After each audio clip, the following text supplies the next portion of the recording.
E aí pessoal, tudo certo? Para quem não me conhece, para quem não conhece o canal, eu sou o atleta Mib Oliveira, atleta de fisiculturismo, e no vídeo de hoje eu estarei falando sobre o meu protocolo do Olímpia Amador 2019. É isso aí pessoal, para quem não acompanha o canal, eu competi no ano passado no Olímpia Amador 2019 aqui em São Paulo, competi na categoria Classic Physique. Então no vídeo de hoje estarei falando aqui o protocolo para vocês. E é isso aí, vamos para o vídeo.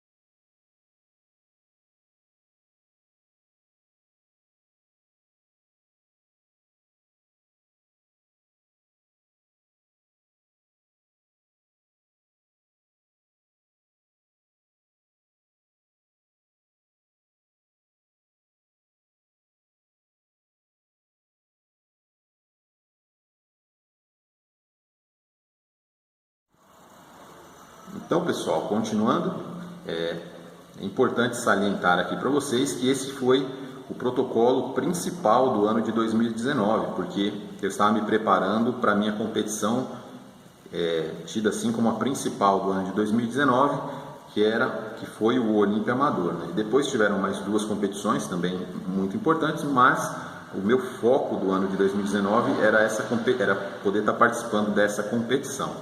E para quem já acompanha o canal há algum tempo sabe que eu estava voltando ali de uma cirurgia para uma correção de uma hérnia umbilical. Então, durante o período de off-season e o período de pré-contest, eu acabei tendo muitas limitações ali em relação a treinamentos de costas, principalmente, treinamentos de abdominais. Mas a minha prioridade, a prioridade do trabalho eu não estava pensando assim tanto, a gente nunca sabe o que vai acontecer numa competição, né? Ainda mais uma competição desse tipo, que tinham atletas não só do Brasil, como da América do Sul, como até de outros continentes, pessoal.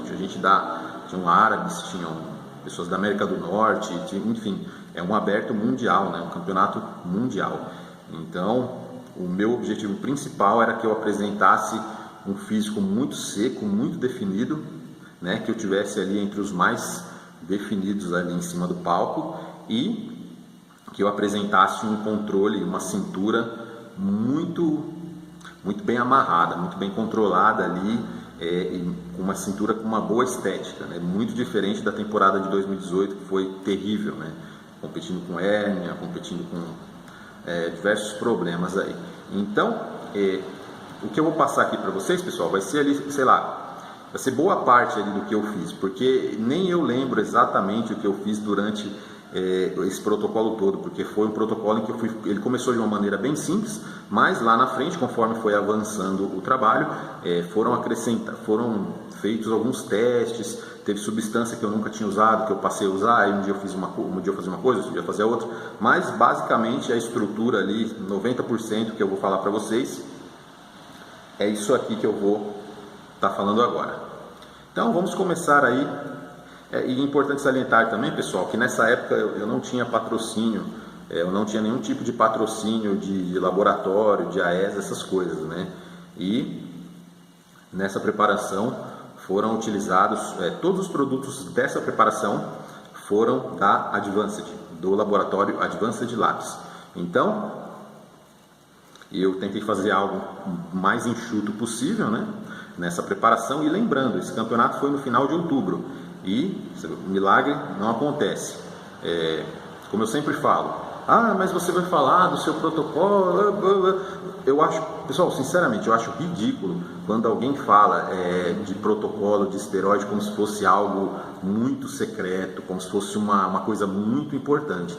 É lógico que é importante, porém, o que eu vou falar aqui para vocês, eu posso afirmar aí com certeza que entre os atletas que eu conheço, atletas amadores brasileiros, seja de qual nível for, principalmente caras mais novos ali com menos de 40 anos, menos de 35 ali, 60, 70% vão estar fazendo basicamente é isso aqui que eu vou estar falando para vocês, com algumas variações, dependendo da condição, ou para mais ou para menos, ou uma substância ou outra, mas é basicamente isso aqui.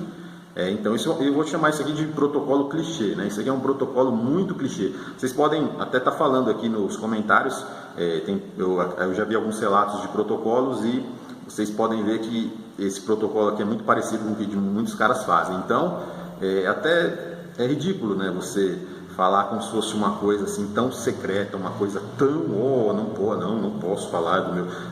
Isso é o de menos. Você tem um dinheiro, você vai lá, você compra e você faz um. Se você souber trabalhar em cima de produtos bons, principalmente se você. É muito importante, lógico, que você tenha um laboratório bom para que seu trabalho não vá pro ralo, né? Para que você não fique fazendo cardio à toa, você não fique fazendo coisas à toa durante uma preparação, né? Então é muito importante que você tenha um laboratório de confiança, né? E produtos bons. Isso é essencial, isso sempre foi importante. Porém, de nada adianta se eu tiver o melhor laboratório do mundo, eu tiver um ótimo laboratório e eu não souber manipular questões de treinamento, cardio, dieta, até trabalhar em cima dos fármacos aqui que eu vou estar falando. Então eu, sinceramente, não vou falar isso não, isso é ridículo, porque isso aí o Samir Banotti falou dele, o Ronnie Coleman já falou dele, né? Se vocês tiverem que copiar alguém, vocês vão copiar eles, não vão copiar eu, né? Mas assim, se vocês quiserem, é aquele negócio, pessoal. Isso aqui qualquer um copia, só você ter dinheiro para comprar, como eu sempre falo. O difícil é você copiar um cara, né? Nesse caso, esse campeonato foi no final de outubro, desde o final do mês de março eu não fiz uma refeição livre. Antes da cirurgia, durante o período de recuperação da cirurgia, durante o off-season e durante o pré-conscious, eu não fiz nenhuma refeição livre. Eu comi limpo 100% durante todo esse período. Então, isso é difícil de imitar, né? Principalmente o pessoal hoje em dia. Hoje o fisiculturismo virou válvula de escape de gordo, né? O cara acha que, eu tô em off, eu preciso comer. Não, às vezes não precisa. Às vezes a massa do cara magra é tão pouca que às vezes o cara... isso aí é desculpa. Às vezes, talvez, esse negócio de fazer off pesar, de falar que tá em off que tem que comer pra caramba, e falar que é porque tem a genética, não sei o quê, é desculpa para ficar comendo besteira aí o dia inteiro, e a musculação acabou caindo nisso. O cara acha que ele está fazendo uma coisa boa porque ele está comendo muito, porque ele faz musculação. Você tem que comer bem, com qualidade. Obviamente, quando você vai progredindo ali seu peso, você vai tendo uma necessidade calórica maior, mas em termos gerais, eu acho que vocês entenderam o que eu quis dizer, né? Então vamos aqui para o protocolo. Vamos começar ali pela base. Fico aqui com base em testosterona, e eu vou fazer alguns comentários aqui ao longo do ciclo. Então vai ficar longo, para muitos vai ficar chato, então, e quem tiver interessado, a gente vamos embora. Quem não tiver, paciência aí. Então vamos lá. Primeiro, esse ciclo aqui ele teve uma característica bem diferente do que eu costumava fazer, né? Eu costumava fazer ciclos com base de trembolona. Então, pessoal, o que é um pouco pesado ali em relação a colaterais às vezes, dependendo do caso. Então, eu preferi fazer um ciclo aqui com base de testosterona, porque a testosterona, mesmo numa dosagem um pouquinho mais alta, seu corpo tolera ela muito melhor do que algumas outras substâncias, né?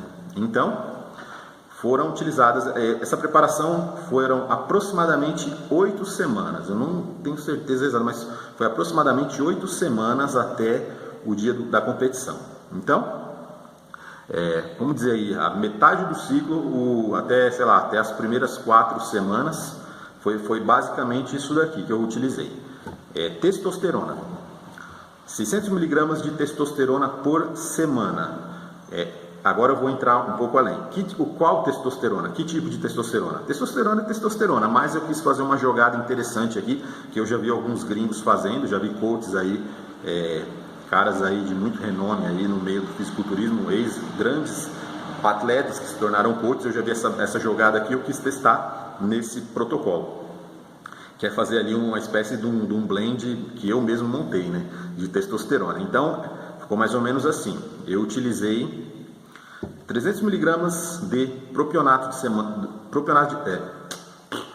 300 mg de propionato de testosterona por semana e 300 mg de enantato de testosterona por semana. Então, acabou dando um total aí de 600 mg de testosterona. Então, qual que era a ideia disso? É que eu pudesse ali ter um efeito rápido e um efeito prolongado, né, com 2 ésteres O enantato sempre gostei muito de ésteres longos, né? E propionato nunca fui muito fã, até eu aprender a utilizar ele de uma maneira adequada, né? Que nessa preparação eu fiz um uso mais correto do que eu já tinha feito, e também peguei um propionato de uma qualidade boa, mas não adianta o propionato ser de uma qualidade boa, as aplicações de propionato têm que ser mais constantes, ela é diferente de uma outra testosterona, né? Então a ideia é que desse aquele start mais rápido, né? aquele efeito mais rápido, e também o efeito prolongado aí do enantato também. Então foi uma jogada que eu gostei bastante de estar fazendo, penso até em repetir aí em outras vezes. Caminhãozinho, quando não é avião, agora são caminhões, motos. Então vamos lá, vamos para o segundo componente. Então vamos lá, pessoal, eu já falei aqui da testosterona, agora o segundo componente aqui da lista, drostanolona. Drostanolona, conhecido, o pessoal conhece aí popularmente, acabou conhecendo como Masteron, só que nesse caso, um detalhe interessante, eu comecei esse trabalho, as primeiras 4 semanas mais ou menos, com a versão enantato, o enantato de drostanolona, que a Advanced tem, se chama Slow Draw, se chama Slow Draw 200 mg. Então eu não precisei, as quantidades semanais elas eram, por ele ter 200 mg por ml, então as dosagens eram bem baixinhas, né? Então para quem não gosta de ficar usando muita coisa, de ficar se furando toda hora, é uma alternativa interessante. Então eu fiz a utilização até a metade do protocolo, eu usei a versão enantato. E próximo componente da lista, o trembolona acetato, né, que é o Finaplix da Advanced. Eu fiz a utilização de 300 mg por semana. Então, recapitulando, 600 mg de testosterona por semana, 300 mg de trembolona acetato por semana e 300 mg de enantato de drostanolona Masteron por semana. Então, temos aí, e agora também teve um componente oral, teve a oxandrolona de 20 mg, que é o Oxan 20 da Advanced. Então eu fiz a utilização de 60 mg por dia nessas primeiras 4 semanas. E, né, não poderia deixar de ter, né, sempre que possível, né, teve também um GHzinho, né, pessoal? Isso aí, eu fiz a utilização de 2 UIs por dia, 6 vezes por semana. Então essa foi a primeira fase desse ciclo. Agora, e durante esse período inicial do ciclo também, não posso esquecer, eu fiz a utilização do anastrozol. O anastrozol, um anastrozol a cada 2 dias. Então essa foi a utilização que eu fiz nessa primeira fase do trabalho. Então vamos para a segunda fase do trabalho, depois as outras 4 semanas, 2 semanas subsequentes, né? Como eu falei, tem coisas aproximadas, né, pessoal? Não tem ali tudo que eu até tentei ver os rascunhos ali, nem eu entendi o que eu escrevi na época. Então, pessoal, faltando 4 semanas, a oxandrolona foi aumentada para 80 mg, os demais componentes, testosterona, masteron e trembolona, foram mantidos ali, e foi adicionado também 50 mg de proviron por dia, proviron da Advanced também. E foram introduzidos aí, foi uma novidade, um teste que eu fiz, faltando 4 semanas, eu iria fazer isso faltando 3 ou 2 semanas, como os protocolos aí do pessoal gringo dos anos 90, eles preconizam, né? Mas eu estava ali no estado ali, estava começando a ficar muito difícil ali para manter as funções vitais, né? Tanto que eu apertei muita dieta, até de propósito, né? Porque eu queria, eu fiz alguns testes também em relação à dieta. Então, foi introduzido no protocolo 10 mg de alotestin pré-treino. Então, aquele relato do alotestin dos vídeos anteriores era um relato desse alotestin da Advanced, que realmente é alotestin, né, pessoal? Não é algum outro oral que eles te colocam ali, sei lá, um hemogenin, um dianabol e te vendem como alotestin. Não, realmente é diferente, né? Vocês podem comprovar depois, aí vocês me falam. Então, e foi um componente, foi uma das melhores coisas que eu já usei até hoje, né, pessoal? Porém, né, o alotestin, ele é feito para ser usado ali de uma maneira bem temporária, até porque ele é um esteroide muito forte, né, até para as questões ali hepáticas, né, tanto que eu tive alterações, com poucas com mais ou menos 2 semanas de uso, mesmo numa dosagem muito baixa, eu já tive ali várias alterações ali nos exames aí de TGO, TGP, e pela primeira vez o meu HDL sempre dava ruim, né? Usando as coisas, sempre dava muito baixo o HDL. Mas pela primeira vez o LDL também piorou assim, não assim de uma maneira muito grave. Isso é até dentro, tanto o TGO, TGP, LDL, isso é até aceitável para quem está utilizando algum tipo de substância dessa natureza, né? Estranharia se você usasse isso e não acontecesse nenhum tipo de alteração nos exames. Porém, eu não me sentia mal, me sentia normal, me sentia até muito bem, né? Mas isso é normal, não que você tenha que ter efeitos colaterais é uma coisa, agora você ter algumas coisas ali um pouco fora do padrão nos exames durante algum ciclo, isso é absolutamente normal. Então é isso aí, pessoal. Então eu comecei fazendo a utilização de 10 mg de Alotestin por dia pré-treino, e depois mais para frente foram acrescentados mais 10 mg de Alotestin por dia em outro período do dia, totalizando ali 20 mg por dia. Pode parecer pouco, mas se realmente for um produto bom, vocês vão ver o que eu estou falando.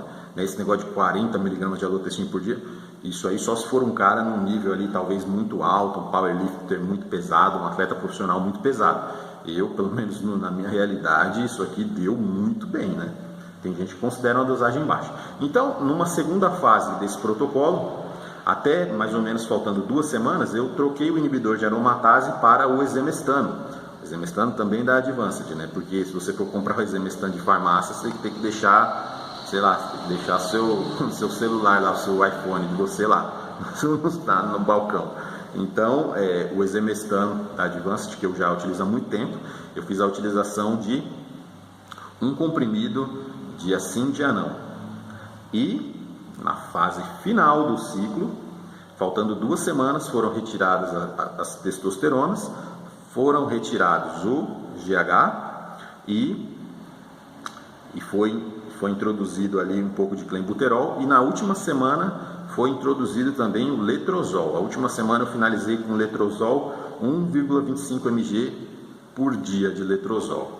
Então, esse foi o protocolo. E, pessoal, vocês vejam só, as doses de trembolona elas parecem ser baixas, mas se você...